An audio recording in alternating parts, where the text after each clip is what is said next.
دیور نے بھابھی کی پیاس بجھائی۔ بھائی کی عمر زیادہ ہو چکی تھی، لیکن اچانک بھائی نے کم عمر لڑکی سے شادی کر لی۔ وہ لڑکی میری ہم عمر تھی اور بہت ہی خوبصورت بھی، لیکن بھائی کے پیسوں کو دیکھ کر شادی کر لی۔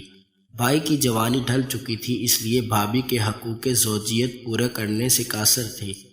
بھابھی نے کچھ دن تو صبر کیا، لیکن کچھ دن بعد بھابھی کے صبر کا پیمانہ لبریز ہو گیا۔ مجھے کمرے میں اکیلا پا کر بھابھی نے میرے ساتھ ساری رات۔ میرا نام عدنان ہے اور ہم دو ہی بھائی ہیں۔ بھائی سب سے بڑے ہیں اور ان سے چھوٹی 4 بہنیں ہیں۔ ابو حیات نہیں تھے، اس لیے گھر کی ساری ذمہ داری بھائی کے کندھوں پر آ گئی اور وہ نوکری کرنے دوسرے ملک چلے گئے اور پھر وہاں جا کر خوب پیسہ کما کر سب بہنوں کی شادی کی اور مجھے پڑھا لکھا کر اپنا فرض ادا کیا۔ ہم سب بہن بھائی اپنی اپنی زندگی میں خوشی سے رہنے لگے، مگر بھائی اکیلے تھے کیونکہ ان کی شادی نہیں ہوئی تھی اور امی کی خواہش تھی کہ بھائی کی بھی شادی ہو، مگر بھائی راضی نہ ہوتے اور نہ ہی پاکستان آتے۔ ایک دن اچانک امی کی طبیعت خراب ہو گئی تو مجبوراً بھائی کو پاکستان آنا پڑا۔ بھائی کی زیادہ جائیداد امریکہ میں تھی۔ میں چاہتا تھا کہ بھائی مجھے اپنے ساتھ امریکہ لے جائے، مگر بھائی ہر بار انکار کر دیتے۔ آخر کار امی نے بھائی کی شادی کم عمر اور جوان لڑکی سے کرا دی۔ بھابھی بہت پیاری اور خون گرما دینے والی تھی۔ شادی کے ایک ہفتہ بعد میں رات کے وقت اوپر سگریٹ پینے گیا تو دیکھا میری بھابھی اکیلی اداس بیٹھی ہوئی ہے۔ میں بھی ان کے پاس جا کر بیٹھ گیا۔ وہ مجھے اپنے مقابل میں دیکھ کر مسکرائی۔ تو پھر کب جا رہی ہیں آپ بھائی کے ساتھ امریکہ؟ میں نے پوچھا۔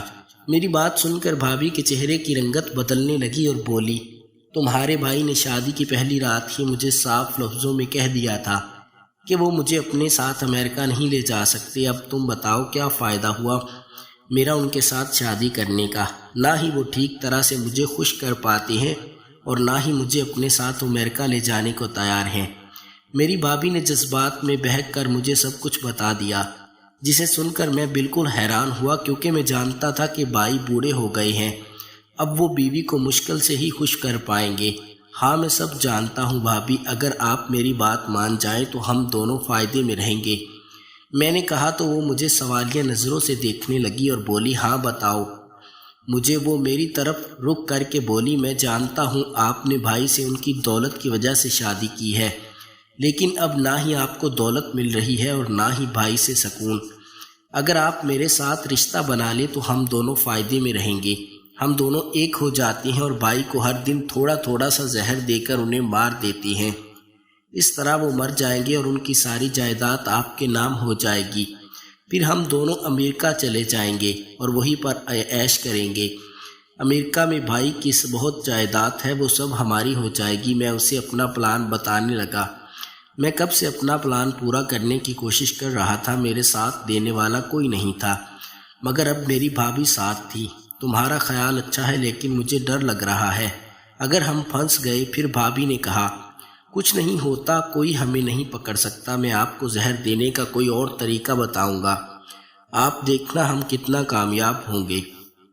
میں نے سب کچھ بھابھی کو سمجھا دیا اور وہ سمجھ گئی کہ انہیں کس طرح زہر دینا ہے۔ پلان بتانے کے بعد ہم دونوں خاموش ہو گئے۔ بھابھی نے میرا ہاتھ پکڑا اور آنکھوں ہی آنکھوں میں مجھے اپنے ساتھ سب کچھ کرنے کا کہا۔ میرا بھی خود پر کنٹرول نہیں ہو رہا تھا اور میں بھابھی کا ہاتھ پکڑ کر انہیں روم میں لے گیا اور ان کے ساتھ سب کچھ کر لیا۔ میرے ساتھ تعلقات قائم کرنے پر بھابھی بھی بہت خوش تھی، کیونکہ میں نے انہیں خوش کر دیا تھا۔ اپنا کام پورا کرنے کے بعد ہم دونوں اپنے اپنے کمرے میں چلے گئے۔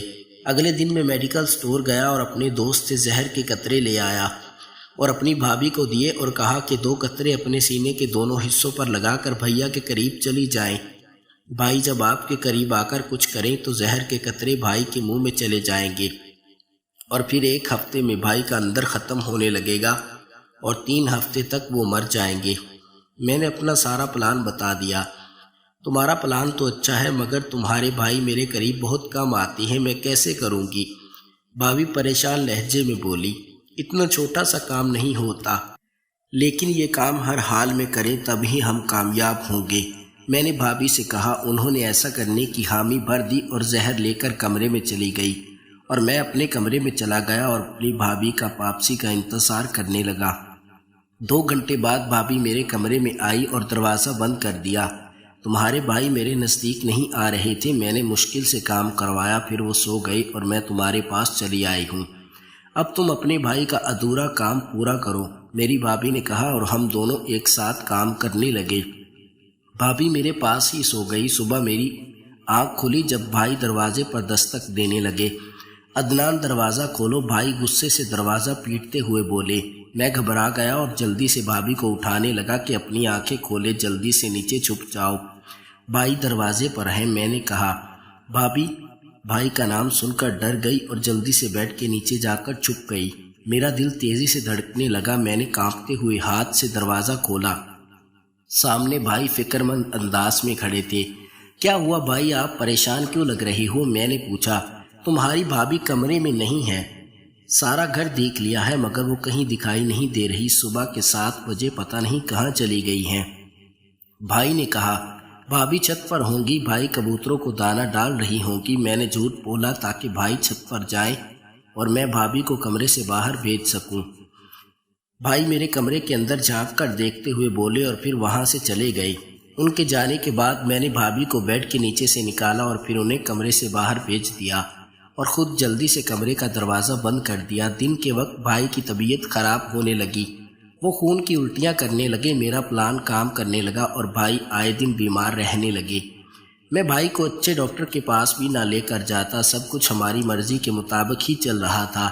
بھائی کے مرنے کے بعد اب سب کچھ ہمارا ہی ہوتا، لیکن اس دن اچانک ہمارے گھر میں ایک انگریز لڑکی 3 بچوں کے ساتھ داخل ہوئی اور انگلش میں بھائی کے بارے میں پوچھنے لگی۔ میں سمجھ گیا کہ کوئی اور نہیں بھائی کی بیوی ہوگی۔ بھائی کو بیمار دیکھ کر وہ آگ بگولا ہونے لگی اور اسی وقت کسی کو کال کی۔